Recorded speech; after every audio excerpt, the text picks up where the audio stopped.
ആ വന്നോ? ആ വന്നു. ഇനി ഉപദേശം തുടങ്ങിക്കോളി. ഉപദേശമൊക്കെ നിർത്തി. Thank you. നിന്നെ ഇനി വീട്ടിലേക്ക് കയറ്റണ്ടെന്നാ വല്യൊക്കെ പറഞ്ഞത്. ഓഹോ, വീട്ടിലെ ഭരണം എന്നാണാവോ വല്ലിക്കാന്റെ കയ്യിലെത്തിയത്? അവരെങ്ങനെ പറയുന്നതാണോ തെറ്റ്? അതെ, അവർക്കങ്ങനെ പറയാനുള്ള അവകാശമില്ല. കാരണം എൻ്റെ 2 ജ്യേഷ്ഠന്മാർക്കുമുള്ള എല്ലാ അവകാശങ്ങളും എനിക്കുമുണ്ട്. അതുപോട്ടെ, ഉപ്പ എന്തെങ്കിലും പറഞ്ഞോ? ഉപ്പയാണിത് പറഞ്ഞെങ്കിൽ പഠിച്ചോനാണ് സത്യം. പിന്നെ ഈ വീട്ടിൻ്റെ ഉള്ളിൽ കാലുത്തൂല.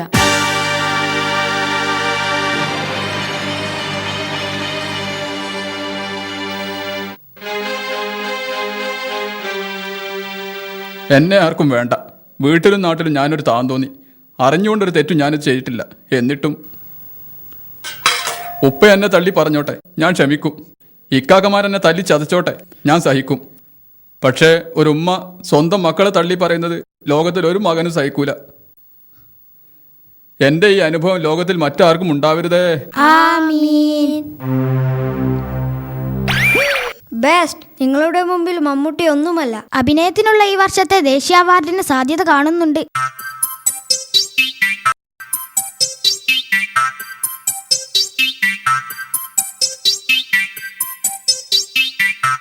ആ പൊയ്ക്കോ പൊയ്ക്കോ. ഒരു ദിവസം ആ മുഖംമൂടി ഞാൻ വലിച്ചു കീറും. അത് മുഖംമൂടി അല്ലടാ, ഹെൽമെറ്റാ. അതെനിക്കറിയാം. ഞാനൊരു സാഹിത്യം പറഞ്ഞതാ. ഓ അത് ശരി. വെറുതെ അല്ല നാട്ടുകാർ വീരപ്പൻ എന്ന് പേരിട്ടത്. എന്താടാ പറഞ്ഞത്?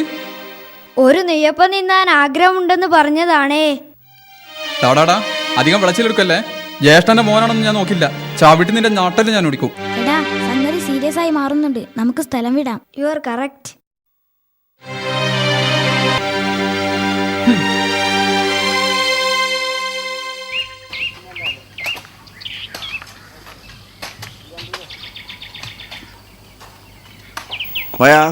എന്താ മുതലാളി? പുതിയ മഹൽ പ്രസിഡന്റിനെ പറ്റി എന്താ എൻ്റെ അഭിപ്രായം? എനിക്ക് വളരെ നല്ല അഭിപ്രായം. പുതിയ പ്രസിഡന്റിനെ പോരെ നാടാ കണക്ക് ചോറ്. ക്ഷമിക്കണം മുതലാളി, ഞാൻ അറിയാതെ സത്യം പറഞ്ഞു പോയതാ. എന്നാ മാറ്റി പറടാ കുതിരെ. ഇജാതി ഒരു തല്ലിപ്പൊളി പ്രസിഡന്റിനെ എൻ്റെ ജീവിതത്തിൽ ഞാൻ കണ്ടിട്ടില്ല. മൂപ്പരൊക്കെ പ്രസിഡന്റ് ആക്കിയ ആൾക്കാർ ആദ്യം ചവിട്ടണം. ഈ മഹലിൽ പ്രസിഡന്റ് ആകാൻ യോഗ്യതയുള്ള ഒരേ ഒരാളുണ്ടെങ്കിൽ അത് ഈ നിൽക്കണ മുതലാളിയാ. ഈ പറഞ്ഞല്ലോ നേരാണോ കോയ? 100 വട്ടം നേരാ മുതലാളി.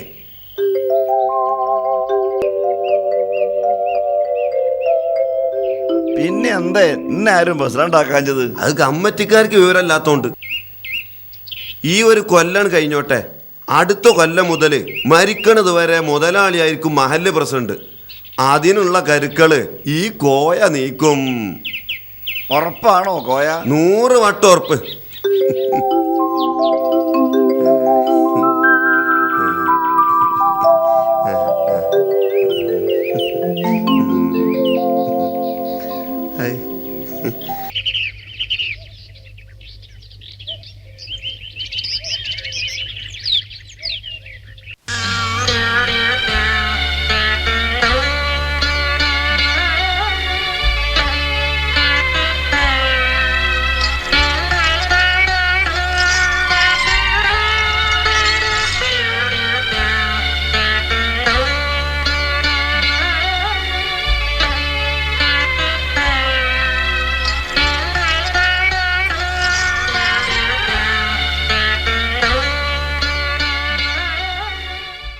സജന എവിടെ? ഓള് കുളിക്കാൻ പോയിരിക്കുക. ആ ഞാൻ പോവാണ്. ഉമ്മാനൊന്ന് ശ്രദ്ധിക്കണം.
അതിനെക്കുറിച്ച് എനിക്ക് ഒന്നുകൂടി ഒന്ന് ആലോചിക്കണം. അല്ലല്ല, കാശ് എത്ര വേണമെങ്കിലും ഞാൻ ഇറക്കാം. അത്രയേ ഉള്ളൂ. തിരിച്ചു കിട്ടുമെന്ന ഗ്യാരണ്ടി വേണം. അതെനിക്ക് ബോധ്യപ്പെടുകയും വേണം. ഒരു കാര്യം ചെയ്യാം, ഞാൻ വൈകുന്നേരം ടൗണിലേക്ക് വരുന്നുണ്ട്. വിശദമായി നേരിൽ സംസാരിക്കാം. ഓക്കെ?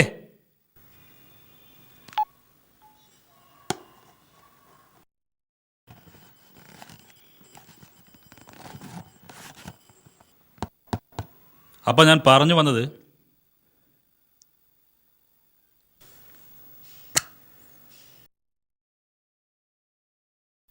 ഒരു 25-30 ലക്ഷം രൂപ എങ്ങനെയെങ്കിലും സംഘടിപ്പിക്കാം.